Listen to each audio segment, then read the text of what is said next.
It's the Real Estate Podcast, brought to you by ANZ Home Loans for financial well-beings. I just couldn't believe how many of these Chinese electric cars are on the roads. Brands like BYD, they're gaining attention with this aggressive pricing. They've got new models and growing consumer acceptance. We seem to now be in the space of saying, yeah, I'm prepared to buy a Chinese electric car. Tesla does remain a major player, but its dominance is being challenged as buyers just have more options to choose from. If I held Tesla shares today, I would be selling them, no doubt about it. You know, the share stock value in Tesla can only go in one direction is my best guess, and the days of market domination for Tesla in the EV space are probably over. But right now, let's go to Sydney and catch up once again with Margaret Lomas. When we last spoke, you were sort of catching your breath with relation to the budget and some of these announcements, especially for investors in property. Now that we're sort of settled down somewhat, I know you want to just sort of go over and just lay some of the groundwork because there are still some confusions out there with different people. Look, absolutely. And I think when an announcement like let's remove negative gearing is made by a government, investors immediately panic and think that what this means is that buying an investment property means that all of the expenses of that property is laid right at their doorstep with no recourse or access to any kind of relief through tax benefits for those expenses. And it makes it seem like a really daunting proposition to buy a property where rent's coming in but expenses far exceed that rent and there's not much you can do about that. And I really want people to understand that while it's not ideal, it's also not the end of the world because it should work like this. I do want to put a caveat on this, and this is subject to confirmation because, you know, this budget's come out with so little detail and no real idea on how it's all going to be implemented. But reading the budget papers and having a look at the notes, the way I understand it is it should work like this. First of all, your expenses can be written off to the degree that your rent covers them. So you get X amount of rent in, so you don't pay tax on any of that rent if your expenses wipe out that income. So that's the first thing. Your expenses are deductible, but they're only deductible against income from property. So your investment or property income. Any more that you've got, and let's face it, for most people in those first few years of owning a property, before you're able to raise the rents, before you're able to maybe reduce your repayments through debt repayment or by getting some equity in that property, in those first couple of years, normally your expenses are more than the rent. So there'll be some left over. What is proposed is that leftover is carried forward as a carried forward loss to future years. Now, when you have investment losses, they can be carried forward indefinitely until you have either a capital gain or a future profit in the form of income to write it off against. So if you find yourself with a loss from your property on your expenses, that loss gets carried forward every single year and it accumulates. And what that means is that when that property begins making a profit because your expenses are now lower than your rent, you can begin writing off that profit and therefore paying no tax on it through these accumulated losses. Or if you sell the property, those accumulated losses can be written off against that now larger capital gains tax that you have to pay because of the changes to capital gains tax. The ABC ran a story about a woman on the Gold Coast who spends her retirement travelling in a motorhome with her two dogs, but not by choice. For the past 3 years, she has been living in her vehicle while waiting for social housing. Now, before you make any judgments or jump to the wrong conclusion, the woman that we are talking about used to have her own business. In fact, she had retired early at just 40 years of age and was living a comfortable lifestyle. She was a self-funded retiree, until she lost all of her properties due to fraud, and then unable to work following a serious car accident. So living on the streets can, literally by her definition, happen to anyone. Many women don't feel safe in shared housing. You know, it's stressful and it causes many anxiety issues, especially for older women around Australia. But rising rents means that they often can't afford to live alone. And whilst this is happening on the Gold Coast Council receives about 3,000 complaints related to people living in cars and vans across the region every year. So that is a sad indictment on where we are in the housing market at the moment. A couple of weeks ago, we took you back to 2023 to look what the market was doing back then. This morning we thought, let's do this again, and we're going to take you back to October of 2024 with some comments on where we were with a snapshot back in time. It's fair to say that we're moving through a very diverse market. We always say that Australia is not one housing market, but at the moment in particular, there's a really wide range between the top performers, Perth, Adelaide, Brisbane, Melbourne, Canberra, Darwin and Hobart, which each saw quarterly declines. Sydney is still up, but I think that's because it's a market that historically has been relatively constrained when it comes to new levels of supply. At the moment, it's being driven by more affordable pockets of the market that offer house and land for a growing number of young families. And even though market values are still rising, you can even see momentum coming out of the Sydney market. As you say, that 0.5% lift was one of the softer growth rates that we've seen in the market over the past few years. It's down from 1.3% in the June quarter, and it's down from a 2.5% quarterly increase for the September quarter of last year. So at 0.5%, we can see it's definitely slowing. Yeah, so, if you're in Sydney and you're saying, oh, gee, it's not much of a rise, it's very, very slow, just compare yourself to Canberra, Hobart and Darwin and Melbourne, which is all down, which circles us back to Perth, Adelaide and Brisbane. They saw that slower momentum, as I suggested, although they did continue to perform, and that's the positive side for those markets. Yeah, absolutely. Anyone who has owned in Perth or Adelaide pre-pandemic has seen extraordinary cumulative change in home values.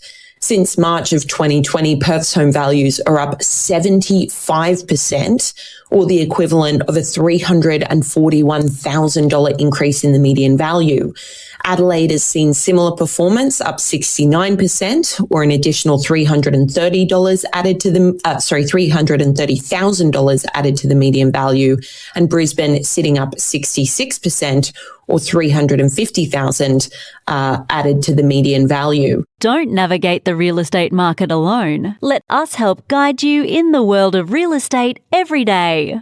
Make better informed decisions with the latest news and insights. Now, property decisions, they are often driven by emotion, headlines and opinions, but successful investors usually rely on evidence. In other words, looking beyond median prices and focusing on deeper market signals that can reveal opportunities others miss. Are investors spending, do you think, enough time analysing data before making their next property move? No, we know they're not. We know that's really clear to us, even just talking to our own customer base. So we can see that at the coalface, that's not the norm of how Australians are buying. We also have a lot of data around people buying close to their own home, underperformance of, say, units versus houses, people that are making a sale of a property within a certain amount of short years that are not selling at a profit. So you can see people that have bought into markets there that were underperforming and have got out because it's not making them any money and it's a real cost burden for them. So we know for sure that the general public aren't getting access to those tools. And the other difficult thing that you mentioned there, the headlines that's driving a lot of the emotion for investors, is that they treat a market as one and a whole. So, for example, I'm in Melbourne today. You'll see in the paper non-stop in the headlines that Melbourne is down X%, yet all of our markets that we're buying in are in a double-digit growth in the last 12 months. So they're outperforming the market because you don't buy Melbourne, you buy a particular street within a particular suburb, and you've got to get really granular in terms of the data at that level, not talking about a market that deep and wide. In buying property, it's not just about finding the right home or investment. It is also about, of course, understanding the negotiation process. This is big. Vendor motivation, buyer competition and market conditions, that can all influence the final outcome. So with millions of dollars changing hands every day, how many buyers are leaving money on the table because they negotiate the wrong way? It's a big one. Yeah, this one is really close to my heart, Craig. I've spent the last 30 years doing over 4,000 property deals, and I sat on the agent side for 23 of those years. Based on my own research, I think Australians are leaving about $50,000 on the table for every $1 million that they spend. And the reason is it's very simple and easy as an agent to manipulate your emotions to get you to pay that emotional premium, which is what we're employed to do. Whilst that system remains in play and the motivation is to work on the vendor side, who's your employer, they're going to extract and push and pull as much as they can to get you to pay an extra $10, $20, $30, $50,000 in that instance that I just used as an example. The reason why most people can't reverse that is because they don't understand the psychology of a seller, the agent, the motivations, how to ask the right questions at the right time, how to leave space after their questions of silence to understand how an agent responds and the nuances that are involved in that. And then the magic is in that listening and asking the right questions. And when you do that, Craig, you can really unlock some super value. So I think that, if you're inexperienced in that space, you need to work with an expert negotiator because they will add a tremendous amount of value. And it's that third party leverage that makes a significant difference. Very difficult to negotiate you versus an agent. When you can start to include talking from a third person, it's a lot easier in a negotiation with an agent. Grab your weekly dose of inspiration to help build a real estate portfolio. Learn from the professionals and know your property with us. Let's take you to Brisbane right now to catch up with Asti Mariasmo, the chief economist from PRD. And you have got a new report out today. It is called Where to Buy Next, Capital City Suburbs Offering Value in a Competitive Market. And your report is showing affordability is improving across several capital cities, giving buyers more options than they had before. Sydney, Brisbane and Melbourne are seeing more suburbs fall within reach, especially in the unit market. So Asti, first off this morning, where are the smartest opportunities emerging for buyers right now, do you think? So definitely affordability at the moment has improved slightly across all of the capital cities, which is always great news.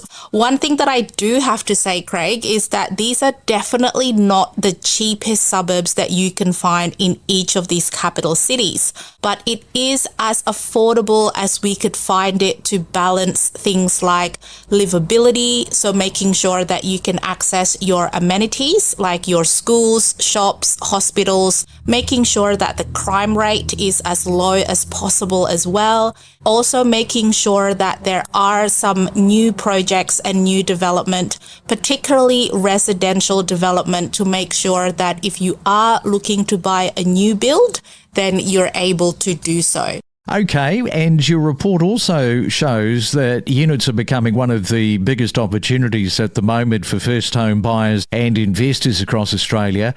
In Brisbane, Melbourne and Sydney, affordable unit options have increased. Am I using that right? Significantly creating pathways into the market. A lot of first home buyers are asking, is choosing a unit now providing the best balance between affordability, lifestyle and future growth potential? So I'll get you to expand on that one. Absolutely. So units at the moment is definitely showing the biggest value. What we have found is that across all of the capital cities, so that's Sydney, Brisbane, Melbourne and Hobart that we covered in this report, we've seen an increase in the number of suburbs where the median unit price is below the relevant capital city. For example, we have seen an increase in the number of suburbs in Sydney where the median unit price is below the median unit price for Sydney Metro itself.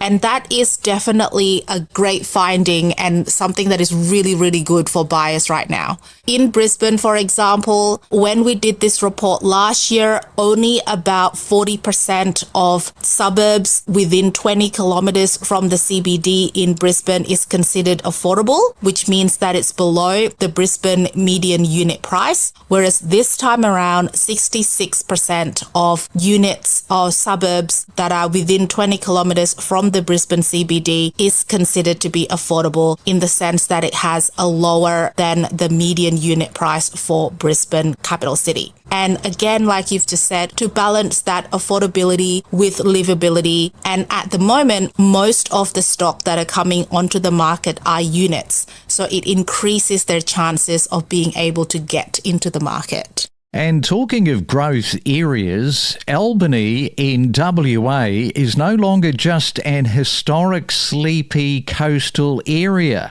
It's one of the most competitive and impressive regional real estate hotspots in the country at the moment. If you have a look at the median house price, that is sitting just over 1.1 million. Annual house growth is up by 25.5%. Which is pretty impressive, but not as impressive as what I'm about to tell you with the median unit prices.